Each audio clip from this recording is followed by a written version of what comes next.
Bonjour les amis, j'espère que vous allez bien. Alors hier, dans la journée aux alentours de midi, j'avais annoncé que je publierais probablement une vidéo sur le bash entre hier et aujourd'hui. Un peu plus tard dans la journée sur Telegram, je vous annonçais que finalement ça allait être reporté parce que j'avais eu un certain nombre de contretemps qui faisaient que c'était pas possible et que j'étais pas en état de la faire. Cela dit, vous me connaissez, j'ai déjà fait des vidéos dans des états encore pires qu'aujourd'hui. Du coup, je me suis dit, bon, pourquoi pas, on va quand même essayer de travailler un petit peu ensemble. Pour reprendre le contexte, si vous ne l'avez pas déjà vu, je vous invite d'abord à aller regarder cette vidéo donc, qui explique dans les grandes lignes cette migration de 1500 environnements grâce au langage Bash. Pour reprendre le contexte, on a deux hébergeurs différents. On a un client. Ce client, il achète des services managés, en gros, à l'hébergeur numéro 1 et il n'est plus satisfait de sa prestation. Donc, il fait un appel d'offres, en fait, etc. Il finit par signer avec l'hébergeur numéro 2. Tout va bien, mais vient le problème de la migration. Cette migration, elle n'est pas comprise dans la prestation qu'il a signée, qui est hors du périmètre du second hébergeur infogéreur. Donc, c'est dans ce cadre-là que moi, j'ai été sollicité. Donc il ne s'agit pas d'une migration interne, c'est une migration que j'appelle en environnement hostile, non contrôlé, parce qu'on a des plateformes qui sont très différentes. La première plateforme est une plateforme qui est managée, mais où le client a la main pour faire plein de choses. Et depuis des années, il rajoute, c'est lui qui fait ses petites configurations comme il a envie, quand il a envie. Il y a en plus des interventions qui ont été faites par l'infogéreur plusieurs fois dessus. Et donc, on n'a pas quelque chose de très industriel, on n'a pas quelque chose de très homogène. De l'autre côté, c'est tout nouveau, tout propre, tout neuf. Donc, forcément, ces problèmes-là n'existent pas. Mais on a une différence de concept. C'est pas la même approche de configuration. C'est pas la même approche concernant les configurations des pools FPM, PHP. C'est pas les mêmes approches concernant la gestion des certificats SSL où chez le premier hébergeur, on a des certificats qui sont gérés via HAProxy, chez le deuxième qui seront gérés directement via le serveur web. Donc voilà, il y a toutes ces petites choses. Alors, en préambule, c'est pas quelque chose d'extraordinaire. Ce que je vous ai mis dans cette vidéo, dans la première vidéo, si vous êtes retourné la voir, peut paraître impressionnant si vous n'êtes pas du métier ou pas familier de ces opérations. Ceci étant dit, ce sont des opérations qui sont un peu le quotidien du métier d'administrateur système. En tout cas, d'administrateur système qui travaille sur des plateformes web. Ce qui est mon cas. Moi, je travaille beaucoup avec des plateformes web où les contraintes ne sont pas les mêmes en fait que quand vous gérez un SI en interne typiquement. Bon, qu'est-ce qu'on va faire? On va reprendre. Alors, on va repasser avec un écran plus adapté au travail. Voilà. Je vais reprendre le script que vous avez vu défiler un peu rapidement avec les différents éléments pour essayer de vous réexpliquer un peu plus ce cheminement. Alors, vous m'avez posé pas mal de questions. Il y en a, j'y répondrai peut-être au cours d'une FAQ dans un prochain live que je ferai. Dans les questions qui reviennent le plus souvent, c'est marrant, on m'a demandé de nombreuses fois, c'est le prix de la prestation, combien j'ai facturé cette prestation. Donc la prestation, celle que je vous ai donnée en exemple, parce qu'il faut savoir que j'ai fait à peu près 3 opérations similaires pour des clients différents au cours de la même semaine. C'est une prestation que j'ai facturée 2400 €. Quel temps effectif elle a pris? Alors elle n'a pas pris les 5 minutes ou les 10 minutes de la vidéo. C'est une prestation qui dans son ensemble a pris environ 3h10 si je dis pas de bêtises. Voilà pour ces deux questions. Pour le reste, on était plus dans la technique. Vous vouliez que je revienne un petit peu sur le script. Il y avait des choses, alors j'ai des niveaux très disparates. Alors pour certains d'entre vous, ce ne sera pas forcément intéressant parce que c'est votre quotidien. Pour d'autres, par contre, même si c'est pas forcément très complexe, ça peut aller d'un coup un petit peu loin si vous n'êtes pas familier de ces technologies. Donc, on va reprendre ça. Alors, ce que j'avais fait, je vous rappelle, c'est que pour garder l'anonymat du client et des prestataires, c'est-à-dire de l'hébergeur duquel il n'est pas content et puis dessus où il va, où il sera, j'espère, content. J'espère pour lui en tout cas. Ce que j'avais fait en fait, c'est que j'avais anonymisé en fait les informations. Donc pour ça, j'avais déclaré des variables. Alors j'avais remplacé le nom des nouveaux serveurs du client par des noms sur mon propre zone DNS que j'ai détruit ces noms après avoir réalisé la vidéo. Et pour les informations qui peuvent paraître, qui étaient des informations qui sont plus ou moins confidentielles, afin de les protéger, en fait, je les ai stockées. J'ai stocké les valeurs des variables au lieu de les mettre directement et de vous mettre que le login, par exemple, c'est tititata. Bon, ben, je l'ai stocké dans un fichier auquel vous n'avez pas accès, ce qui m'a permis de vous partager tout ça. Alors, il y a plusieurs choses qui sont importantes à appréhender dans ce type de migration. Donc, d'abord, il faut identifier l'ensemble des assets. Il faut identifier l'ensemble des éléments techniques que vous allez devoir migrer. Et donc, ça peut varier en fonction des clients. Alors, vous avez des profils qui se ressemblent beaucoup et qui reviennent tout le temps, mais il faut identifier tout ça. Il faut prendre le temps d'identifier tout ça, surtout si vous ne voulez pas vous planter pour votre devis. Si vous êtes habitué, vous en faites sans arrêt, vous avez l'habitude au coup d'œil d'évaluer, mais faites attention, des fois, il y a un petit piège qui peut se passer quelque part. Les choses importantes. Vous n'avez pas besoin, dans ce genre d'opération, d'être focus sur la qualité de votre script, en l'occurrence, si vous faites un script de migration. Alors, qu'est-ce que je dis quand il ne faut pas être focus sur la qualité? C'est qu'il y a un temps pour tout, il y a des use cases pour tout, et c'est un script jetable que vous allez faire. Pourquoi vous allez faire un script jetable? Parce que les situations sont tellement différentes d'un client à l'autre, que si vous voulez vous amuser à faire une sorte de script universel qui va matcher tous les use cases des clients, ça va être un travail énorme à faire. Alors que faire un petit script sur mesure, en fait, pour votre opération, en fait, ça va vous prendre très peu de temps. Pourquoi je dis que vous n'avez pas besoin, en fait, d'être focus sur la qualité? C'est que dans ce genre d'opération, sauf cas particulier, la performance n'a pas vraiment d'importance. C'est l'exécution du travail qui compte. La sécurité n'a aucune importance parce qu'en fait, il n'y a que l'administrateur qui va utiliser ça one shot. Ça ne va pas être appelé par des trucs tiers ou autres. Donc, ça n'a pas de grande importance non plus. Faut que ça soit focus sur la clarté et l'efficacité. Pour autant, il y a quelques petites règles que je vous conseille. Alors, vous savez, j'aime pas le terme de bonne pratique parce que les pratiques, elles sont bonnes jusqu'à trouver un use case dans lequel elles sont plus bonnes. Donc, un point qui est important quand vous faites ce genre de script, par pitié, par contre, utilisez systématiquement des fonctions. Utilisez des fonctions. Alors, des fois, je vous vante les fonctions en disant comme ça, les fonctions, vous pouvez les réutiliser dans d'autres scripts, tout ça. Là, c'est pas la raison. La raison, elle est toute simple. C'est que, alors, typiquement, je vais aller à la fin du script directement. C'est que les fonctions, c'est ce qui va vous permettre, si vous voulez désactiver à un moment donné une des étapes, au lieu d'avoir des blocs à commenter, avec des blocs de code à commenter, il vous suffira de commenter l'appel à la fonction, comme ici. La génération des environnements, hop, je mets, là elle sera active si je lance mon script. Je ne sais pas pourquoi il y a un double, il y a ça à la fin. Si je veux la désactiver, hop, je fais ça et elle sera désactivée. Donc ça vous fera économiser énormément de temps. La deuxième chose, c'est que ça va énormément clarifier les choses dans votre tête pour éviter de vous noyer sous quelque chose où vous ne savez plus quelle boucle vous avez fait avec quel test conditionnel à quel endroit. Découpez votre migration en petites tâches simples. Il faut vous imaginer que cette migration, vous pourriez très bien la faire à la main. Vous pourriez la faire à la main. Et donc ici, l'idée, c'est juste, en fait, c'est de faire exactement la même chose que ce que vous feriez, mais d'accélérer tout ça, de l'automatiser, de l'industrialiser quelque part, ce qui va vous permettre de le rejouer autant de fois que nécessaire s'il y a besoin de le faire.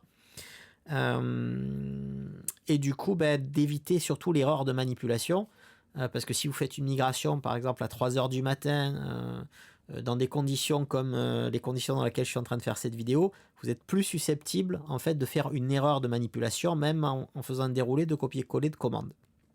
Alors que le script, lui, il commet jamais d'erreur en fait. Si ça a été écrit correctement, il n'y a pas de souci.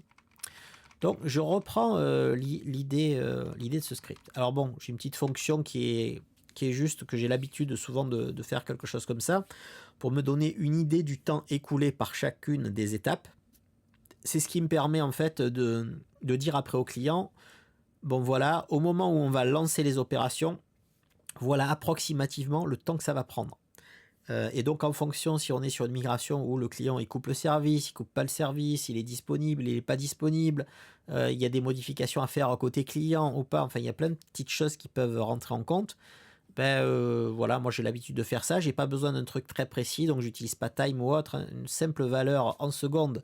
Là encore une fois, je vous renvoie à la vidéo que j'ai faite sur le sujet, sur la mesure du temps avec cette variable.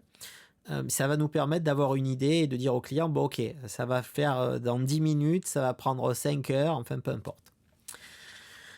Mais c'est pas critique en fait pour les opérations de migration. La première chose que je fais, c'est que j'initialise ce que j'appelle une zone de travail. Alors là, j'avais déjà déterminé un peu dans ma tête l'endroit où j'allais récupérer mes fichiers, qui était raw, doing, ce qui était en train d'être traité, ready, ce qui allait être prêt à être utilisé. Il n'y a pas de grande règle à utiliser ici, peu importe. C'est je détermine un espace, un endroit qui est l'espace de travail, et je nettoie cet espace de travail. Enfin, je veux pouvoir nettoyer cet espace de travail. Pourquoi? Parce que l'idée, c'est que cette migration, je vais devoir pouvoir la tester plusieurs fois, de nombreuses fois. Il faut que chaque fois, je me remette dans l'état initial, parce que je vais être certain, en fait, qu'il n'y a pas une opération qui ne marche plus ou quelque chose. Du coup, chaque fois, on repart à zéro et on régénère tout de zéro. Et puis après, s'il y a des choses qu'on veut faire, pas faire, un petit coup de commentaire pour faire les tests et ça va bien. La première fonction que j'utilise ici, en fait, donc je vous ai mis des fonctions en français. En fait, quand j'ai fait cette migration pour le client, j'ai volontairement écrit des fonctions en français parce que la plupart d'entre vous qui me suivent sont francophones. Et c'est vrai que j'ai l'habitude d'utiliser des noms anglais en général. Ici, j'ai mis et des commentaires et des petites phrases et j'ai nommé les fonctions en français pour que ce soit plus clair pour les plus débutants d'entre vous. Donc, on a une première fonction qui sert à récupérer les vhosts. Alors, pareil, je vous ai montré qu'une partie de cette migration dans ma vidéo, je vous ai montré la migration des environnements. En fait, il y a une deuxième partie dans cette migration qui est la migration des données et des bases de données, qui elle, éventuellement, on pourra la voir en live ou dans une deuxième vidéo, il n'y a pas de souci, mais on va dire, ça demande moins de réflexion en réalité. Donc ici, on avait quoi? On avait un éditeur de logiciels de type CRM, si je dis pas de bêtises, qui a un certain nombre de clients, hein, environ 1500 de mémoire. Et pour chacun de ces clients, en fait, il a un vhost de déclaré. Alors bon, il a une petite architecture qu'il fallait rapidement étudier avant, où il a un core, en gros, qui est partagé par plusieurs vhosts, puis après des fichiers qui sont propres à chaque vhost, etc. Bon, il y avait quelques adaptations à faire par rapport au nouvel hébergeur pour être sûr que ça colle. Donc la première opération que je faisais, c'était de récupérer ces fichiers. Alors on pouvait très bien faire des traitements à la volée, mais moi je préfère récupérer des fichiers, ça évite d'avoir à faire des requêtes sans arrêt sur les disques anciens ou autres. Une fois que vous avez les fichiers, vous pouvez vous amuser avec autant que vous voulez sans devoir à chaque fois refaire la récupération de vhost, même si quand vous allez tester votre processus de migration, vous allez tout tester de zéro. Alors pourquoi ici? Parce qu'ici on a un client, alors ça c'était une des contraintes, c'est que ce client il fait des modifications presque tous les jours, il rajoute des vhosts, il en supprime d'autres, il fait des modifications. Et donc, il faut qu'au moment où on ne peut pas tout préparer et puis dire dans 10 jours on lance tout, il faut qu'à chaque fois ça soit capable de régénérer en fait les environnements tels qu'ils sont en ayant pris en compte les suppressions, les ajouts, tout ça. Donc ici, ce que j'utilise, en fait c'est un script à moi que j'ai utilisé, mais j'aurais pu utiliser la commande rsync et faire un rsync arrow ou ce que vous voulez over SSH. C'est exactement en fait ce que fait mon script sxsync. Donc si vous allez le voir, sxsync, il est publié sur mon site internet de toute façon. En réalité, si vous allez voir dedans, c'est simplement un rsync. Voilà. C'est un rsync over SSH qui est lancé avec des paramètres. C'est juste que j'ai l'habitude d'utiliser mon propre script. Quand on se fait des outils, autant les utiliser. Où je trouve la syntaxe plus sympa, on va dire, que la syntaxe d'origine de rsync. Donc je fais un retrosync, donc c'est-à-dire que c'est la cible qui va chercher en fait sur le serveur d'origine les informations. Login en fait, c'est ce qu'on a déclaré plus haut, donc j'aurais pu les mettre directement dans mon script. Ici, je vous ai dit, c'est uniquement pour préserver la confidentialité du client, parce que son login, genre c'est le nom de sa société, vous voyez, des petites choses comme ça. Donc on se connecte sur le serveur cible, qui là est nommé cible.stackx.run, parce que j'avais fait un pointage DNS qui pointait dessus, et qui vient récupérer donc l'endroit où se trouvaient ces vhosts Apache actifs. Et il vient les récupérer ici sur un fichier local. sur un répertoire local. Donc jusque-là, rien de très spécifique. On a une fonction de nettoyage des répertoires de travail. Alors, qu'est-ce qu'elle fait en réalité? C'est qu'elle supprime certains vhosts en fait qui sont pas censés, qu'il faut pas garder quoi. Donc dans ce répertoire, le client il a des trucs avec des vhosts d'exemple, des choses comme ça. Donc on les nettoie hein, tout simplement pour pas les prendre en compte. L'isolation des WordPress. Alors ce client, il avait, je crois, 25 ou 30 sites WordPress qui sont destinés à aller sur encore un autre hébergeur qui sépare ou qui met en mutualisé, je ne sais plus ce qu'il fait, donc il fallait les supprimer. Là, il y avait plein de façons de faire. Bon, alors là, c'était facile. Pourquoi? Parce que le client, il nous fournissait la liste des sites en question directement. Donc en fait, il y avait pas tellement à s'embêter. Il y aurait eu plein de façons différentes de faire. Donc ici, on faisait quoi? En fait, on faisait, je dis quoi? Je dis for vhost. Donc, je mets dans une variable vhost le résultat de la commande ls sur WordPress. Et en fait, ce répertoire, il contenait la liste des vhosts WordPress. Donc, en fait, on faisait quoi? On faisait juste une liste. Et pour chacun de ces vhosts, on venait les effacer de la récupération générale qu'on avait fait tout simplement. Il y aurait eu plein d'autres façons de faire ça. Hein. On aurait pu aussi prendre l'avantage, c'est qu'en fait, le nom des fichiers, parce que vous savez, des fois, les clients peuvent aussi nommer des vhosts différemment et que ça n'a aucun rapport. Le vhost peut s'appeler abc.conf et puis concerner le domaine toto.conf. Donc, il y a toujours des cas qui peuvent être plus ou moins différents. Là, c'était vraiment le plus simple manière de faire. S'il n'avait pas disposé de cette liste, on aurait très bien pu dresser une liste nous-mêmes de tous ces sites WordPress, comment en venant rechercher un fichier par exemple qui est typique à WordPress comme wp-config.php pour identifier les différents sites en question, les répertoires, les document routes des sites en question, puis aller chercher dans les fichiers de vhost correspondants à quel vhost en correspondait pour faire cette liste et la purger nous-mêmes. Bon, le client avait la liste, donc il n'y avait pas besoin de s'embêter. La récupération des variables. Alors là, c'est pas toujours la bonne ou pas façon de procéder. Il y a des fois où, au contraire, on va conserver un maximum des vhosts le plus proche possible de ce qui sont d'origine dans une migration. On va les reporter ailleurs et on va uniquement modifier ce qui doit être modifié en fonction des informations dont on a besoin que contiennent les vhosts. Et ça, c'est pas toujours la même chose. Donc ici, on était dans un cas simple, par exemple, sur lequel ce qui nous intéressait, c'était les server names, donc le nom principal du site internet, du vhost qui pointe, les éventuels alias, le document root. Le document root, c'est la racine sur le disque de là où se trouve le site, et la version de PHP qui là a été déclarée dans le vhost, ce qui n'est pas le cas de l'hébergeur cible en l'occurrence. Donc on récupérait ces valeurs. On aurait pu très bien se trouver dans des cas.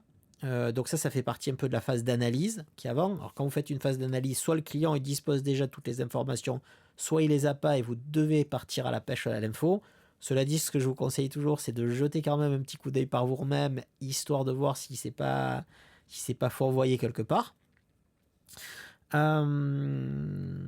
C'est donc de dire, par exemple, il aurait pu y avoir des rewrite rules ou d'autres choses spécifiques en fait à la configuration de chacun des sites internet qui sont stockés dans les fichiers vhost au lieu de se retrouver par exemple dans un fichier .htaccess. Et dans ce cas-là, il conviendrait aussi de récupérer ces entrées-là et pas seulement par exemple les serveurs name, les serveurs alias et les document root. Il faut bien savoir que ça c'est un exemple. Chaque migration est différente.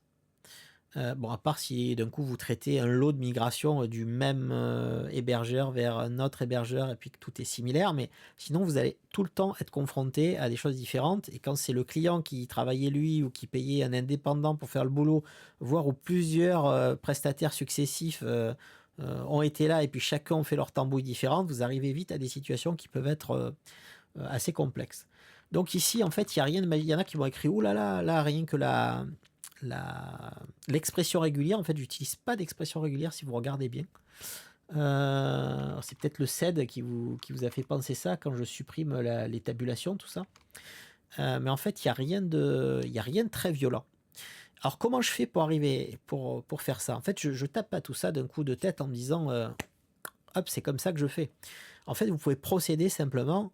C'est ce que je fais souvent en fait. Vous procédez petit à petit en utilisant la ligne de commande Donc je commence pas direct à taper le script. Si je regarde un fichier, là on va récupérer server name pour avoir notre ligne qu'on a ici. Je suis un peu embêté, j'ai le pied du micro devant le code. Bon, vous en avez un bout, je vois qui est tronqué par ma vidéo du coup, mais ça va remonter, je vous le remonte. Voilà.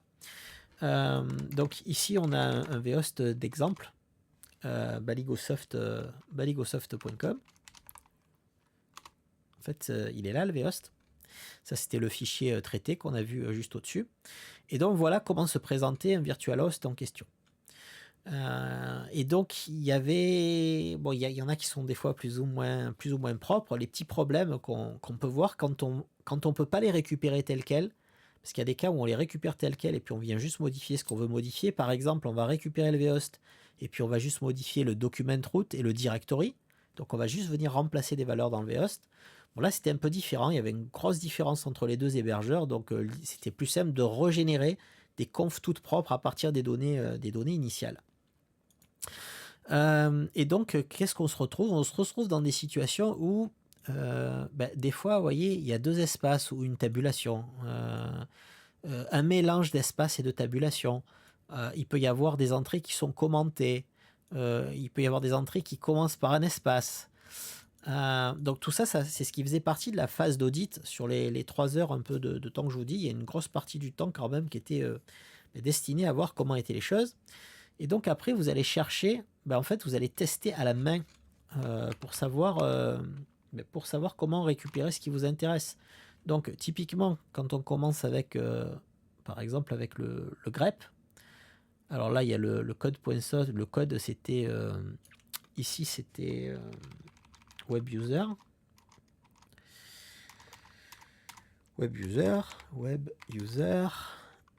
up, sur notre fichier baligosoft.com.conf. Voilà ce que vous allez récupérer. Donc quand on fait ça, en fait, vous récupérez toutes les entrées qui vous intéressent. Ça, c'est fait. C'est pas le plus compliqué, vous voyez, c'est juste un grep et puis vous prenez tout ce qui vous intéresse. Après, il s'agit de les nettoyer, enfin de les nettoyer un maximum avant traitement. Et donc, vous allez dire, OK, qu'est-ce que je veux pas dedans. Alors là, typiquement, vous voyez, j'ai un pipe grep-v un peu sauvage, c'est-à-dire qu'en gros, dès qu'il y a un commentaire, je dégage. Mais ce que je vous dis pas dans la vidéo, c'est que, attention, j'avais vérifié avant que les commentaires n'existaient qu'en début de ligne sur les entrées qui m'intéressaient. Si on avait eu un cas en fait où par exemple on avait un commentaire, un dièse qui était utilisé après, eh bien ça aurait supprimé une ligne qu'il fallait pas supprimer. Et donc dans ce cas-là, au lieu de faire un grep-v sauvage, j'aurais dû dire d'éliminer uniquement par exemple les lignes qui commençaient par un commentaire. C'est là où il y a des petites notions. Encore une fois, le but dans ces cas-là, c'est pas de faire un truc super beau, super propre, super efficace. C'est d'arriver au résultat attendu. Et là, vous êtes conditionné. En fait, ce qui compte, c'est la réussite et le timing. Pourquoi? Parce que c'est là que vous allez gagner de l'argent.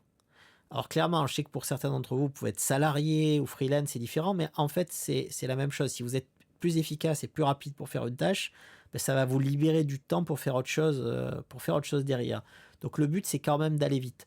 Il y avait sûrement des moyens plus propres de faire ça. Bon, après, moi, je fais un cut-d 2.-F3, là, par exemple. Donc, où ça dit quoi? Je dis que je prends le 2 points comme séparateur. Et on pourrait sûrement faire une superbe petite expression régulière. Je ne suis pas un spécialiste d'expression régulière pour récupérer la valeur qui nous intéressait ici. Donc, si on reprend ce truc-là, quand on fait ce grep-v, là on dit quoi? -v, on dit ignore, donc on retire en fait de la liste tout ce qui contient le caractère dièse. Donc vous voyez cette ligne là en fait qui est invalide, enfin qui est juste commentée, elle dégage. On aurait aussi très bien pu dire ok, mais on va quand même les mettre ou autre. Là c'était mis d'accord avec le client, tout ce qui était invalide, tout ce qui était commenté ou autre, on enlevait. Et on se retrouve du coup à dire, bon, après là, j'ai un truc à extraire qui m'intéresse, c'est pour la version de PHP. Donc, extraire cette version de PHP, alors c'est là où vous voyez, je commence par faire, et en fait, c'est ce que je fais quand je fais en ligne de commande, je regarde ma ligne et je fais, bon, qu'est-ce que j'ai comme séparateur intéressant dans cette ligne un peu spécifique. Je ne m'intéresse pas à la structure complexe de la ligne en essayant de partir sur un gros truc ou autre. Je me dis, ok, comment je peux simplement faire un découpage simple pour arriver à ce que je veux. Alors je vois qu'il y a des slash dedans notamment, où il y a des 2 points. Et donc le 2 points, comme il est rarement utilisé, en fait, il ne va pas être réutilisé pour autre chose, dans le nom d'un fichier notamment ou autre, ça peut être un bon, en tout cas dans ce type de ligne, je me dis, c'est peut-être un bon truc. Donc, qu'est-ce qui se passe quand on rajoute cette ligne? On lui dit, tu vas découper, enfin tu vas utiliser comme caractère de séparateur ce qui concerne 2 points, et tu vas m'en afficher le 3e champ. Hein, comment ça marche cut? En fait, c'est que si vous faites F1, eh bien ça va nous afficher ici, vous voyez, le premier, donc ça veut dire qu'il y a 2 points qui sont juste avant. Set handler proxy, vous voyez, ça c'est le premier 2 points. Donc si je lui demande le deuxième, il va nous afficher une X. Vous voyez, le petit Unix ici, qu'on retrouve ici. Et du coup, nous, ce qui nous intéresse, en fait, c'est la 3e partie. Pourquoi la 3e partie? Parce que c'est celle qui contient la version de PHP. Tout simplement. Après, qu'est-ce qu'on fait? Vous allez voir, c'est pas bien méchant en réalité. On vient remplacer. Attends, on va le mettre là. Alors là, ça va forcément rien me faire parce que on a une variable qui est pas bonne. Donc on se contente de faire des pipes, on part pas dans des grosses expressions compliquées, on se contente de prendre un petit truc, de faire un petit traitement dessus pour se rapprocher du résultat qu'on veut. Donc si vous n'êtes pas un champion des expressions régulières, du shell, tout ça, c'est vraiment ce que je vous conseille de faire parce que vous arriverez à de très bons résultats simplement en enchaînant des petites choses simples. Et là, je dis quoi en fait? Je fais un CS. Alors, vous voyez pas de l'expression régulière en fait. Beaucoup de gens ne savent pas que dans un set, on n'est pas obligé d'utiliser des slash. Vous pouvez utiliser n'importe quel caractère comme séparateur. Donc moi, ici, j'utilise un caractère dièse comme séparateur. Parce que ça évite d'avoir à backslasher des slash si vous en avez, des choses comme ça. Donc j'utilise un dièse, mais vous pourriez très bien utiliser la lettre A majuscule si ça vous chantait, ou n'importe quel autre caractère. Et là, je mets quoi? On a un $ code. Mais en fait, le $code, est-ce qu'on peut revoir la ligne en entière?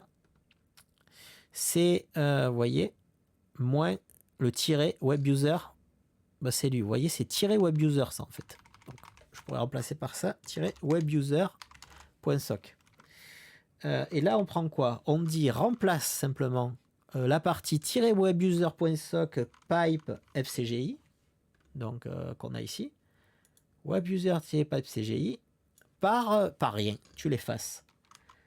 Donc si je voulais le remplacer par un A, ici par exemple, je mettrais un A, et puis il nous mettrait un A à la place dedans. Vous voyez, 7.2a. Moi, ce qui m'intéresse, c'est ma version de PHP. Donc, on revient ici.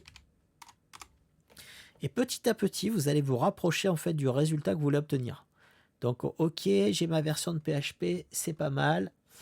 On revient ici sur notre expression. Qu'est-ce que je fais après derrière?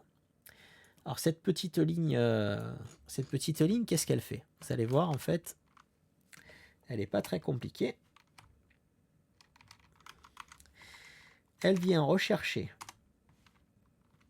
Alors, voilà. Hop, je vous remets là. En fait, ce petit signe là, il veut dire qui commence par. En gros, ça veut dire que c'est ce qu'il va y avoir en début de la ligne. Et on va chercher ce qui commence par une tabulation, et on va le remplacer par rien. C'est-à-dire, on va l'éliminer, on va l'effacer. Donc tout ce qui est en début de ligne. Hop, on reprend la ligne générale dessus. Et après, qu'est-ce qu'on va enchaîner? On va lui dire, tu remplaces maintenant toutes les tabulations par des espaces. Donc, si on regarde ça d'abord, ça fait quoi? Ça a supprimé en fait ce qu'on avait en début de ligne là. Et donc ici, on va rajouter ce petit morceau. Et là, vous voyez, toujours un sed, remplacer, hop, et je remplace la tabulation par des espaces. Chaque fois qu'il rencontre une tabulation, il met un espace à la place. Alors, il y a des fois, il y avait des mélanges, je vous ai dit, là, de tabulation, d'espace, tout ça, mais on sait qu'on n'a plus que des espaces. Ok, bon, jusque-là, rien de méchant. On pourrait se demander d'ailleurs pourquoi je ne l'ai pas fait dans l'autre ordre. Je devais avoir une bonne raison, je me souviens plus exactement du dossier, ou si le fichier d'exemple que je montre, il est vraiment conforme. Et donc, où on en arrive? On en arrive à ça. Ah oui, et ça va faire quoi en fait, cette commande tr? Alors, n'oubliez pas, hein, le man, et puis là, ça va vous expliquer à quoi ça sert, translate or delete characters, ici. Ici, on fait quoi? En fait, ici, quand on fait ça, on va supprimer, en fait, chaque fois qu'il va rencontrer un groupe d'espaces, il va le remplacer par un seul espace. Donc, si à un endroit, il y a 2 espaces, il y a 5 espaces, il y a peu d'espace, lui, il va mettre plus qu'un seul espace. Donc, on fait quoi? Étape numéro 1. Il y a des tabulations mélangées avec des espaces. Et ça ne se traite pas de la même façon. Donc, on fait quoi? Numéro 1, on convertit toutes les tabulations en espaces. C'était mon choix, hein. On aurait pu faire un choix inverse, hein, dans certains cas, peu importe. Moi, j'ai converti tout en espace. Et maintenant que j'ai converti tout en espace, je veux que ce soit régulier. Et comme je veux que ce soit régulier, je veux juste des caractères de un espace. Et donc, je vais supprimer, je vais concaténer quelque part, je vais réduire, je vais compresser tout ça. Et chaque fois qu'il a un lot d'espace, qu'il y en ait 1, 3, 5, 10, peu importe, il va mettre un seul caractère d'espace. Qu'est-ce que ça va me permettre de faire? Ça va me permettre en fait de structurer mes données pour que de manière extrêmement simple, je puisse en fait les manipuler en disant maintenant j'ai un caractère de séparation. Et ce caractère de séparation, c'est toujours un espace. Et donc, pour gérer tout ce qui est colonne, machin, etc., je ne vais pas avoir à jouer avec des expressions régulières complexes, avec du awk, etc. Un simple cut qui est fait avec un espace comme séparateur, et je vais pouvoir jouer là-dessus. Donc, typiquement, si ici, maintenant, je fais un cut-d espace, et que je fais F1, vous voyez, je vais voir chaque fois ma première ligne, et si je fais un F2, je vais voir en fait ce qu'il y a, enfin pas ma première ligne, ma première colonne, et je vais voir automatiquement ce qu'il y a dans la deuxième colonne qui m'intéresse, ce qui me fait qu'on a un peu comme si j'avais une variable et le contenu de la variable en question qui va dedans. Donc on en revient à notre petite liste là-haut. Qu'est-ce qu'on fait d'autre? Donc on fait tout ce traitement complet. Hop.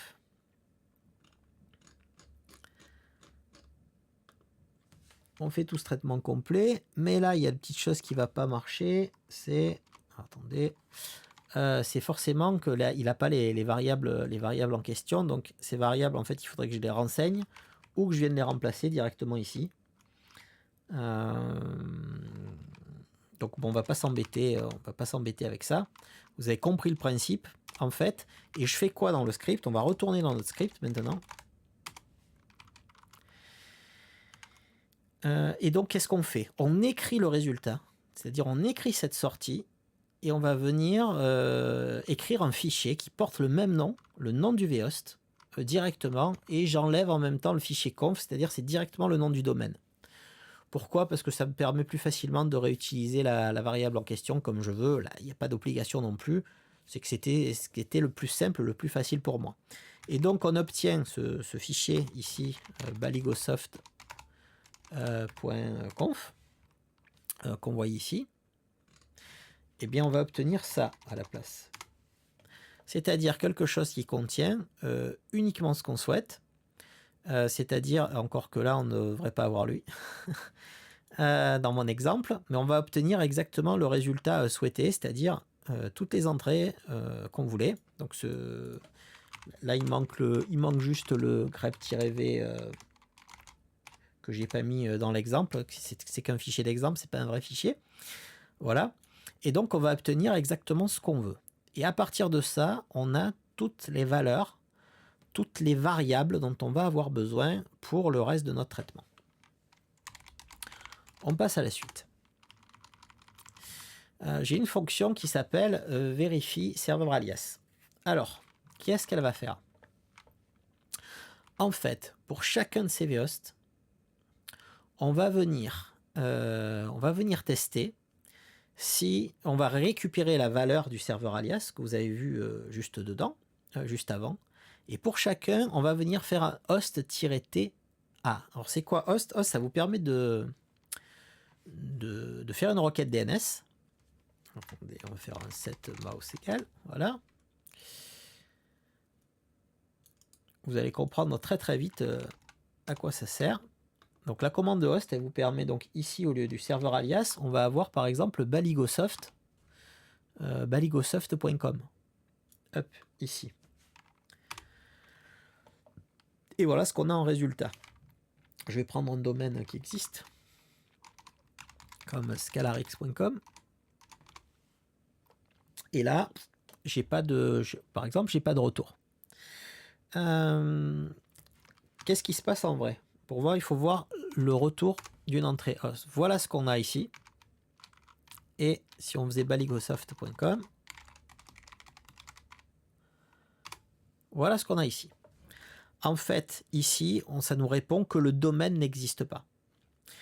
Et donc, quand le domaine n'existe pas, il y a sur la ligne NX domaine. Donc, je ne me suis pas embêté. Vous avez vu dans la commande, j'ai dit, oh, on ne va pas s'embêter à traiter tout ça. Je recherche juste s'il y a NX domaine dessus. Et je viens récupérer, vous voyez, cut-d. Et je prends comme caractère l'espace. Vous voyez, chaque fois, c'est séparé par un espace. Ici, ici, ici et ici.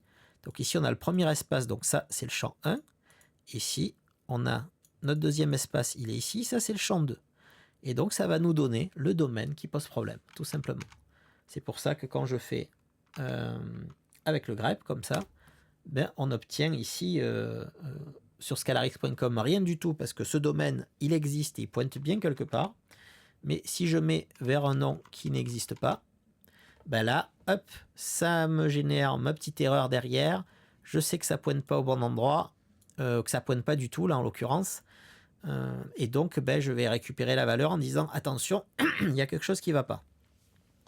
Alors ici, ça avait été vu avec le client, j'avais fait un premier check général comme ça à la main dessus, j'avais donné une liste en disant bon, attendez, il y a un problème. Tout ça, alors là, j'ai un peu modifié quand j'ai fait la vidéo parce qu'en réalité, le test allait un petit peu plus loin.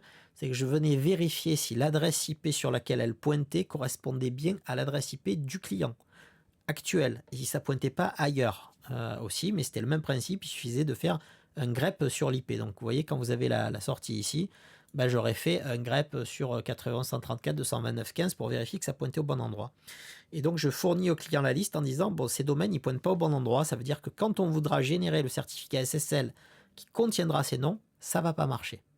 Là pareil, je voulais montrer pour le serveur alias, mais en fait on checkait d'abord tous les serveurs name aussi. Donc le client il a fait une vérification de son côté et il a dit on kill.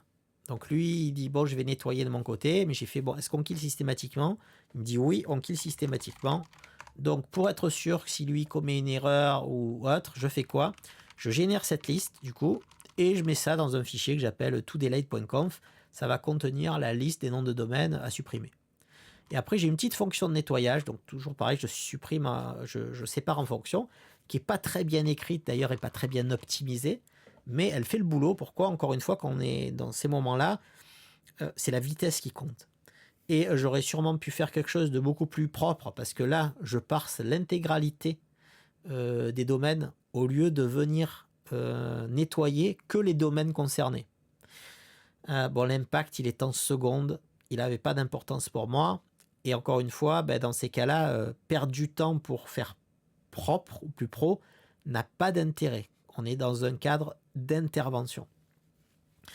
Donc, retrait des serveurs alias invalides. Qu'est-ce que je disais? Je disais pour chaque vhost, du coup, qui était présent dans ready, donc c'est-à-dire les après traitement, je venais faire un check de tout ce que contenait todelete.conf, et pour chaque fichier, il regardait s'il y avait une de ces entrées dedans. Et s'il y avait une de ces entrées qui était à supprimer, ben, il a supprimé. C'est ce que fait cette commande set-d avec /d, ça veut dire delete à la fin. Il venait la supprimer. Vous voyez, c'est pas du tout optimisé. C'est pas du tout propre. Pourquoi? Parce que je fais cette opération sur 1600 domaines, alors que si ça se trouve, il y a 15 domaines de concernés. Et si j'avais voulu écrire ça plus propre, j'aurais dû faire quoi? J'aurais dû venir à récupérer, quand je faisais cette liste, noter en même temps, récupérer le nom du fichier dans lequel il se trouve, et puis venir faire mon sed pareil, comme on a là, juste de chaque entrée au fichier correspondant, ce qui prenait beaucoup moins de temps. Alors très honnêtement, s'il y avait eu 50 000, je me souviens d'un client où il y avait 600 000 noms de domaine, je l'aurais fait. Parce que la vitesse va compter, ça va considérablement impacter le temps de traitement. Là, il y avait 1500 domaines, ça allait peut-être mettre quoi, 30 secondes au lieu de 2 secondes. Ça n'avait pas vraiment d'importance parce qu'on n'était pas dans ce type d'échelle en fait. Donc je me suis pas embêté, c'est pas très propre parce qu'on peut faire beaucoup mieux bien entendu. Le but c'était juste que ça marche. Il faut toujours séparer, c'est pour ça que une des raisons, je reviens tout le temps dessus, mais sur lequel j'aime pas trop des fois le terme bonne pratique, c'est parce que bonne pratique, on va vous dire, bon ben alors on commence, par exemple, on va mettre un set pour que à la moindre erreur, le script il s'arrête. Mais en fait, il y a des cas où on veut pas que le script il s'arrête en cas d'erreur. On veut qu'il bourrine et qu'il continue quand même. On n'est pas en train de faire un développement ou un autre, on est en train de faire des actions. Et on veut juste qu'un maximum d'actions soient effectuées, quitte à loguer celles qui ne sont pas effectuées et à venir après les corriger par la main dessus, à la main après. Ça n'a pas d'importance. On va pas s'amuser à, je sais pas, protéger les variables en écriture, en faire des constantes, en faisant un read-only avant, parce que ça n'a ici aucun intérêt. Donc ici, on cherche à gagner du temps. Gagner du temps, la seule chose que je fais, par contre, c'est que j'écris de manière très lisible, très espacée, vous voyez, très indentée, avec un maximum de lignes. Le nombre de lignes ne compte pas. En l'occurrence, parce que l'important pour moi, c'est que ça soit le plus lisible et accessible possible, et que ça me demande le moins de réflexion en fait possible au moment où je vais faire le job. Après, on fait quoi? On prépare la génération des environnements. Alors ici, il n'y a rien de très magique, hein. On vient récupérer chaque fois les variables avec un cut-d. Alors vous voyez qu'ici, il y a un petit xargs. Qu'est-ce qui fait le petit xargs? Il va permettre de sérialiser. En gros, si vous regardez le fichier, donc on a dit c'était baligosoft.com. On a plusieurs serveurs alias. Des fois, il peut y en avoir qu'un, des fois, il peut y en avoir plusieurs. Et donc, ce qu'on fait, c'est qu'on va venir le sérialiser. Donc, si je fais, vous allez comprendre, si je fais juste un xargs comme ça, voilà ce que ça ferait. Donc là, en fait, on fait quoi? On a un grep des serveurs alias dans baligosoft.com. Voilà. J'ai que les serveurs alias. Et ici, je vais venir les sérialiser avec un xargs. Sauf que, en fait, je ne veux pas qu'il m'écrive serveur alias à chaque fois. Donc, j'ai d'abord un cut-d espace-f2 pour récupérer juste les noms qui sont après les serveurs alias, comme ceci. Et derrière, j'ai besoin de les passer comme un seul paramètre, parce que c'est comme ça qu'il faudra les passer au script de génération d'environnement du nouvel hébergeur. Je fais mon pipe xargs. Et là, ça m'a tout mis sur la même ligne, exactement comme je le voulais. Donc, vous voyez, ces petits traitements, pareil, très simples. Il y aurait eu d'autres manières de faire ça aussi. Xargs, c'est ce qui me vient en tête en premier parce que je trouve cette commande élégante. C'est pas la plus performante, mais elle est extrêmement utile dès qu'on a besoin, par exemple, de faire ce genre de choses. Elle est utile à plein d'autres choses aussi. J'y consacrerai probablement une vidéo. Ça fait partie un peu de ces commandes magiques. Donc, on revient à notre script de migration. Donc ici on a fait ça, ok. Ici on vient faire quoi? On vient remplacer dans le document route par la nouvelle racine qui est la racine qui est prévue chez le nouvel hébergeur. Donc là c'est remplacé par un myUser. Vous voyez, mais ça c'est une variable qui était stockée dans un fichier chez le nouvel hébergeur, mais dont le nom contient le nom du client ou autre, c'est pour ça que je ne l'ai pas affiché. Donc on vient mettre un document route qui va correspondre à ce qu'on veut. Et la version de PHP, elle ne sera plus présente dans le vhost. Mais l'hébergeur en question génère, en fait, il a juste besoin qu'on lui transmette le numéro de version et puis il va faire la bonne config au bon endroit en question. Donc on récupère le bon numéro de version de PHP et on le passera au bon paramètre. Donc ça, c'est le script que j'ai renommé youtube-master.sh parce que c'était une infrastructure avec une réplication dessus. Et donc il y avait un script master qui vient appeler un script slave ou réplica, je ne sais plus, qui fait le job et qui prend des paramètres. Donc, un premier paramètre, c'était un email qui est configuré dedans, auquel est lié plus tard après le certificat SSL qui sera généré. Le serveur name, facile, il n'y en a qu'un par vhost, il n'y a pas de souci. Le serveur alias, du coup, là, on va prendre la liste sérialisée qu'on a vue juste avant. On va la passer en paramètres. on y passe aussi la version de PHP et le document route. Et ça, je pourrais les envoyer à la volée aussi, tout ça. Mais là encore, pour des facilités de test, de traitement, etc., je génère ça dans un fichier todo.sh. Ce fichier todo.sh, il va contenir la liste complète des commandes en question pour chacun des domaines. Et puis, il n'y aura qu'à envoyer ça après pour un batch pour faire le boulot. Après, Téléverse, en gros, c'est l'upload. Alors, il fait un petit peu plus. Ici, on fait quoi ? Bon, j'aurais pu, si vous vous souvenez, je vous ai déjà fait, je crois, une vidéo sur SCP, comment on peut faire des jolies fonctions avec pour s'en servir à envoyer des choses. SSH, on aurait pu mettre dans une fonction connexion, la connexion SSH. Ici encore, c'est la vitesse qui prime, c'est du one-shot. On a besoin d'avoir quelque chose de lisible et qui marche. Donc, on fait quoi ? On copie le fichier todo.sh qu'on a généré au bon endroit. Alors, on copiait le YouTube Master et le YouTube Slave qui était... là, c'était pour les besoins en fait de la démo que je l'ai fait, mais en fait, ils n'avaient pas ce nom-là. C'était le script de l'hébergeur en fait qui était présent sur chacun des environnements. Et puis, on venait via une commande SSH nous rendre ça exécutable. Et puis, c'est tout. C'était prêt pour la suite. Et enfin, on avait la fonction de génération des environnements. Alors ici, on vient quoi ? On vient compter le nombre de lignes qu'il y avait dans le fichier todo.sh pour savoir combien on allait générer d'environnements. Hein. C'est pas critique, c'est juste que ça nous donne l'information. Puis ça permet de voir les évolutions qu'il y a eu côté client en même temps. Et on vient se connecter en SSH sur le serveur, du coup, le nouveau serveur de production. On se positionne dans un répertoire. Alors, c'était pas ce nom-là du répertoire en réalité chez l'hébergeur. Ça, c'est un nom de répertoire à moi que j'ai mis. Et on exécute le /todo.sh qui va dépiler toute la ligne. Alors là, tout est pointé vers dev nul. Alors bien sûr, quand on fait le debug, non. Là, c'était pointé vers dev nul pour les besoins de la vidéo aussi, pour éviter que vous voyez tous les messages qui défilent avec les noms de domaine, etc. correspondants, bien entendu. Et après, on a quoi ? Tout ça, c'est des fonctions, donc elles font rien dans l'instant, elles ont été déclarées. Et là, on va lancer, on va ici dire toutes les fonctions qu'on veut lancer. Donc, initialisation de la zone de travail, temps écoulé. Chaque fois que je fais un temps écoulé, ça va nous permettre pour chaque partie de savoir combien de temps elle a duré. C'est ce que vous avez vu dans la démo de la vidéo. Et ça va nous permettre de dire, bon, ok, alors j'ai fait l'initialisation, tout ça, ça marche bien. Ok, l'isolation WordPress ça marche, la récupération des variables ça commence à merder là. Est-ce que j'ai envie à chaque fois de tout me retaper? En fait, non, comme j'ai pas envie de tout me retaper, je fais quoi en fait? Je me contente de commenter les fonctions en question.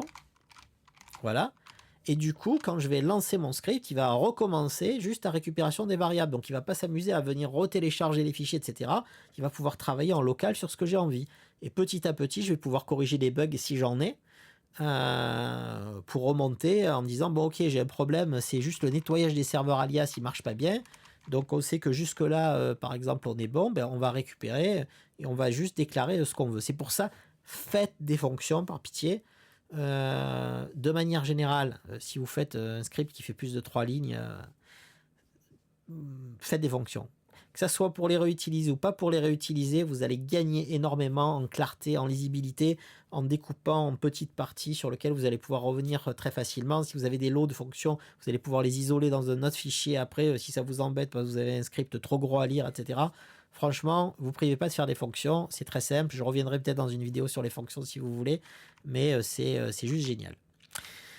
Et donc après, vous lancez votre script, vous avez votre déroulé, et puis vous regardez comment ça se passe, et puis vous faites des tests, et des tests, et des tests, jusqu'à ce que ça se passe parfaitement bien. Vous faites tester, checker par votre client, il vérifie que tout marche bien, etc. Puis vous passez à la suite.